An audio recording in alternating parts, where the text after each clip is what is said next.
I'm Malla Nunn, and I'm the author of When the Ground is Hard. Check I've got that the right way, which is a young adult novel about two girls who are forced to share a room at boarding school. And the novel is set in Swaziland, which is part of the Great British Empire. Before I begin the reading, apologies if I stumble, I stutter, I get a word wrong, and have to do a sentence again.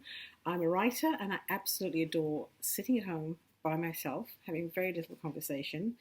So doing videos and getting everything right is a bit of a challenge, but I know you're going to stick with me. So here goes. This is the first part of chapter 1 of When the Ground is Hard, and it is called Dying Days, and it is written in the voice of Adele, who's the main character. Dying Days. It's Thursday night, so we walk down Long Live Street to the public telephone booth at the intersection of 3 footpaths called Left Path, Right Path, and Centre Path. My torch beam bounces the length of the dirt road and picks up uneven ground and potholes, of which there are many.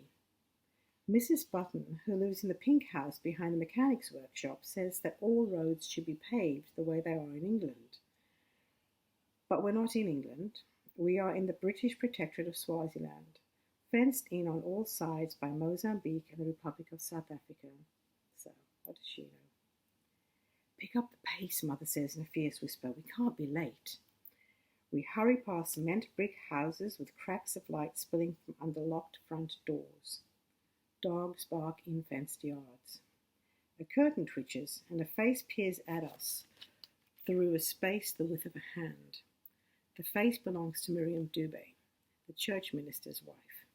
She makes it her duty to spy on our weekly pilgrimage to the telephone box. It's dark, but I imagine that Mrs. Dubé's expression is smug disapproval.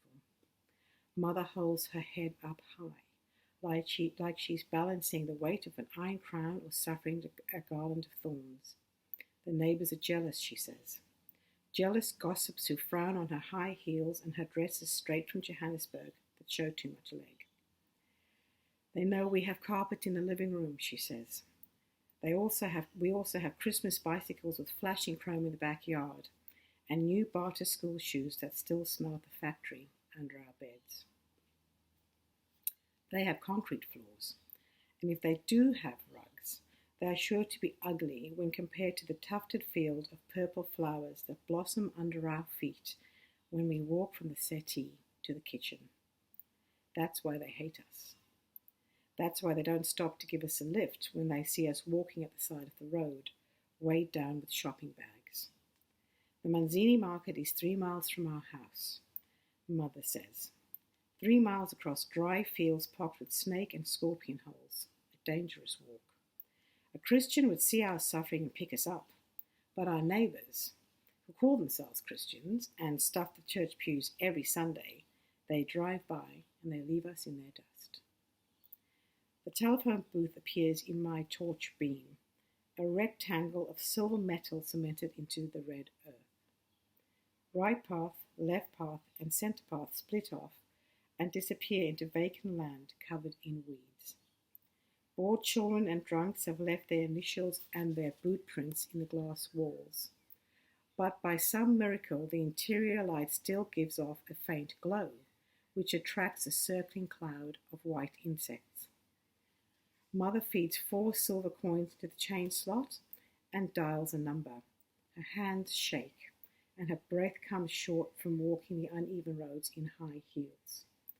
As a rule, she never leaves our house in flat sandals or Lord help us, the loose cotton slippers worn by women who value comfort over fashion sense.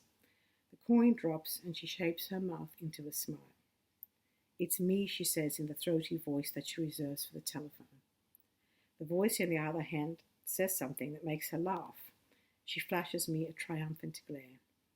See, her look says, I call every Thursday night to talk about what's happening with you, me, and your brother Rian. And he answers just like that.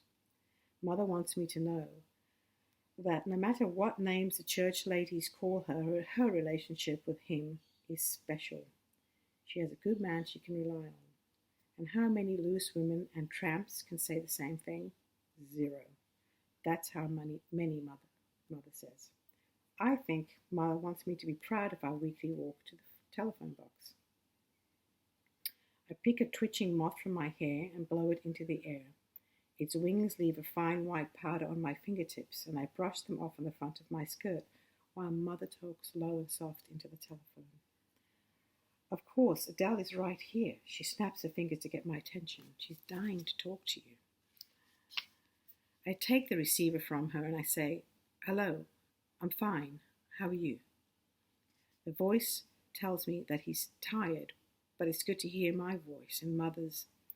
Do the rest of the Christmas holidays go okay? Am I ready for my second to last year of high school? And good heavens, where does the time go?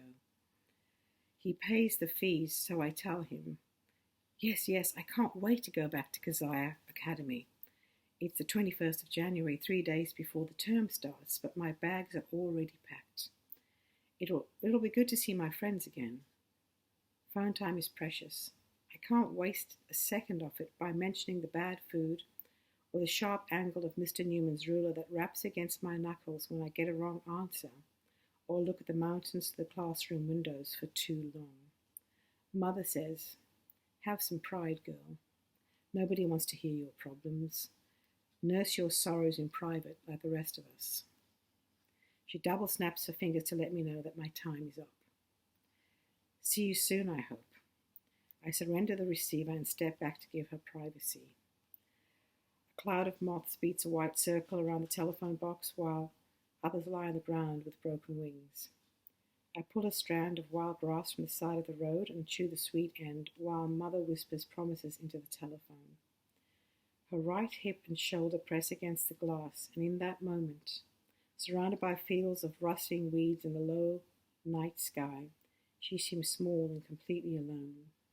Just her and the moths dancing together in the pale light, while darkness swallows everything around them. And that's the end of the reading. Only part of the first chapter. I hope you enjoyed it, and I hope you go out and seek when the ground is hard. And thank you for having me, WestWords. Thank you.